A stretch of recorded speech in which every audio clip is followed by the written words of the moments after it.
The longer God keeps you single, the more he's trying to put you in a better position instead of your favorite position. Because some of y'all keep asking God for permission to enter a room he's trying to save you from getting trapped in. The crazy part, you think the battle is against loneliness. The battle is really against impatience. Because impatience has buried more destinies than oppositions ever could. A seed pulled from the soil too early never gets the chance to become fruit. The things that impact generations are developed over time, not forced overnight. And some of y'all are trying to rush what God is trying to rule because value change access. The more precious something is, the less available it becomes. So why are you treating your heart like a public park when God intended it to be a sacred ground? Some people don't want a relationship. They want anesthesia. Something to distract them from becoming who God called them to be. But relief and healing are not the same thing. A cast can support a broken bone. Only time and restoration can make it strong again. And lust is one of the greatest counterfeit medicines ever created.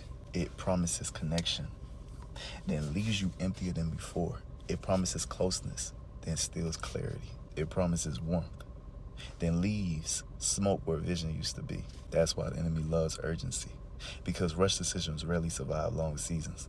Nobody enrolls in a marathon today and expects endurance tomorrow. Nobody lays bricks in the morning and moves it into the house by evening. Nobody signs a contract without reading where it leads. Yeah, people hand over access to their soul because somebody gave them butterflies for 3 weeks. Butterflies aren't discernment. Excitement isn't confirmation. And chemistry isn't covenant. Isaiah 28:16. He who believes will not act hastily. Will not act hastily. Because heaven never rushes what eternity will have to carry. Look at Joseph. God gave him a throne in a dream, then gave him prison before the palace. Why? Because character had to arrive before influence did. The same way some of y'all want kingdom relationships without kingdom preparation.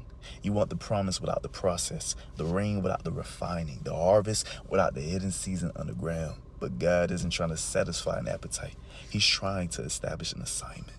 Because the wrong embrace can delay what the right obedience would have accelerated. And one day you realize God wasn't rejecting your requests. He was protecting your future from present cravings. Because what feels good for a night can become a burden for years. And what feels heavy for a season can become a blessing for generations.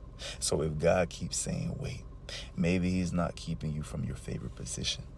Maybe he's preparing you for your greatest position.